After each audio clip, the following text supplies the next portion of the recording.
Hello, Telugu Desam పార్టీకి పూర్వ వైభవం తీసుకొస్తాను అంటూ ఉన్నారు నారా లోకేష్. ప్రొఫెసర్ గారు, ఆంధ్రప్రదేశ్కి తెలంగాణకి మధ్య ఇప్పటికీ కూడా అంటే తెలుగు రాష్ట్రాలు విడిపోయి 12 ఏళ్ళు అవుతున్నా కూడా చాలా సమస్యలు ఉన్నాయి, చాలా అపరిష్కృతంగా వివాదాలు ఉన్న పరిస్థితి. సో ఇప్పుడేమో తెలుగుదేశం పార్టీ తెలంగాణలో పూర్వ వైభవం అంటూ ఉన్నారు. టీడీపీకి ఉన్న సవాళ్ళు ఏంటి సార్? మీరు అన్నట్లు అది ఖచ్చితంగా ఒక పెద్ద సవాలే. ఇప్పుడు మీకు బనకచర్ల ప్రాజెక్ట్ ఉంది. రేవంత్ రెడ్డి ఆంధ్రప్రదేశ్లో ఉన్న అధికారంలో ఉన్న టీడీపీకి బాగా గౌరవించే నాయకుడు కదా. సో ఆయనతో రేవంత్ రెడ్డి అంటే తెలుగుదేశం శ్రేణులకే చాలా అభిమానం, అందరూ తెలుసు అది. ఎందుకంటే రేవంత్ రెడ్డి కాంగ్రెస్లో ముఖ్యమంత్రి ఉన్న ఎన్నడూ తాను ఆయన పద్ధతి అది. నేను గతంలో ఆ పార్టీలో ఉన్నాను, నేను విమర్శించాను ఆ పార్టీ పట్ల, నేను చంద్రబాబు నాయుడు దగ్గర అనేక లెసన్స్ రాజకీయాలు నేర్చుకున్నాను, నాకు ఆయన రాజకీయ అవకాశాలు ఇచ్చాడని చెప్పి ఆయన మొదటి నుంచి కూడా ఎక్కడా చంద్రబాబు నాయుడుకు వ్యతిరేకంగా మాట్లాడలేదు.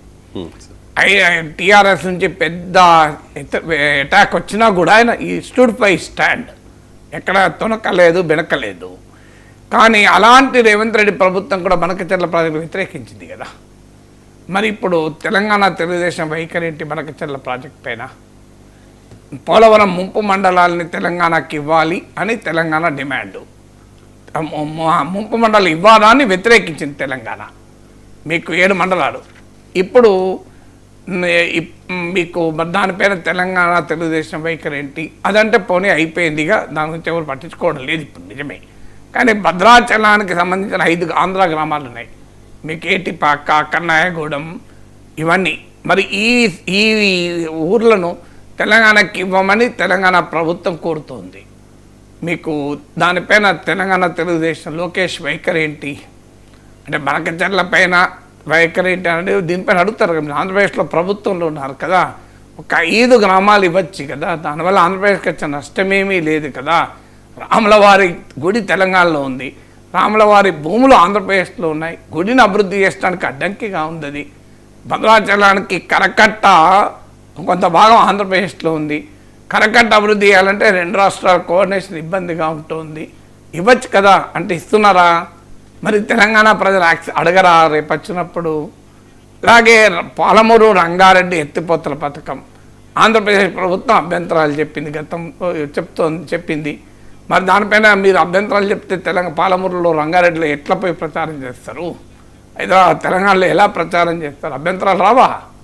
సో మీకు శ్రీశైలం నీటి విషయంలో, నాగార్జున సాగర్ నీటి విషయంలో తగాదాలు ఉన్నాయి. ఇప్పటికీ కూడా కొన్ని ఆస్తులు పంపలేదు. Even today Andhra Pradesh state finance corporation, ఇప్పటికీ దాని పేరు ఏపీఎస్ఎఫ్సిఏ, మరి అది ఇప్పటికీ డివైడ్ కాలే. మీకు తెలంగాణకు ఐఏఎస్ ఆఫీసర్ జాయింట్ మేనేజింగ్ డైరెక్టర్గా ఉంటాడు, బోర్డు మొత్తం ఆంధ్రప్రదేశ్లో ఉంటుంది ఈవెన్ టుడే. ఇలా ఆస్తుల పంపిణీ ఇంకా తేలలే. మీకు ఇవన్నీ కూడా తెలంగాణ తెలుగుదేశం పార్టీ వైఖరి ఏంటి అని. అన్నిటికీ మించి ఆంధ్రప్రదేశ్కోమో ఎన్డీఏ మోడీ ప్రభుత్వం డబుల్ ఇంజన్ సర్కారు సహకరిస్తోంది. మీకు ఉదాహరణకు రైల్వే జోన్ అక్కడ ఇచ్చారు, ఇక్కడ కాజీపేట రైల్వే జోన్ అడుగుతున్నారు, ఇవ్వలేదు. మరి ఎన్డీఏలో భాగస్వామి టీడీపీ, మీరు దానికి వాహనాల్లో తీర్మానం ఎందుకు చేయరు? కాజీపేటలో చేశారో లేదో నాకు తెలియదు, నేను వెరిఫై చేయలేదు, మీరు ఒకసారి చూడండి. కాజీపేట రైల్వే జోన్ మరి విశాఖ రైల్వే జోన్ ఇచ్చినందుకు మోడీ ప్రభుత్వాన్ని అభినందిస్తే కాజీపేట రైల్వే జోన్ ఇవ్వమని అడిగారా? బయ్యారం స్టీల్ ప్లాంట్ కట్టమని అడిగారా మోడీ ప్రభుత్వాన్ని?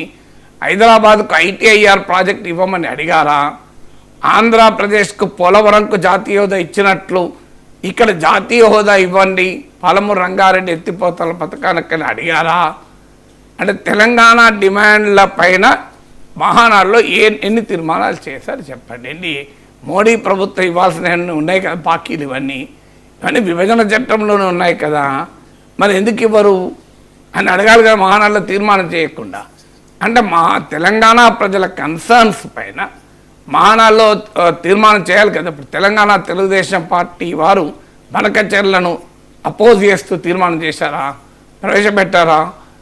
మీకు పోనీ బనకచర్ల అంటే వివాదం, తెలంగాణ ఏ వివాదం లేదు కదా. తెలంగాణలో బయ్యారం స్టీల్ ప్లాంటు, కడప పెట్టాలి, ఇది నేను అడుగుతున్నాను. పెట్టకపోతే పెడితే సంతోషం. నేను వెరిఫై చేయలేదు కనుక నేను నాకు పెట్టలేదు అని నేను ఆరోపించలేదు, పెట్టారా అని అడుగుతున్నా అంతే. సో మరి ఇవన్నీ కూడా అడగనప్పుడు మరి ఇవన్నీ ఇష్యూస్గా మారుతాయి కదా. ఆంధ్రప్రదేశ్ తెలంగాణ మధ్య వివాదాల విషయంలో తెలంగాణ అనుకూల వైఖరి మహానాడులో తీసుకున్నారా, ఆంధ్రప్రదేశ్ అనుకూల వైఖరి తీసుకున్నారా? ఈ చర్చ రాజకీయ పార్టీకి రాక తప్పదు కదా. ఇప్పుడు కృష్ణా నదీ జలాల్లో 50% తెలంగాణ సమాజం అడుగుతోంది. కాంగ్రెస్ ముఖ్యమంత్రి రేవంత్ రెడ్డి అదే అడుగుతున్నాడు, బీఆర్ఎస్ అదే అడుగుతున్నారు. మీకు తెలుగు మహానాడులో తీర్మానం చేయండి, కృష్ణా జలాల్లో 50% తెలంగాణకు ఇచ్చేలా తీర్మానం చేయండి.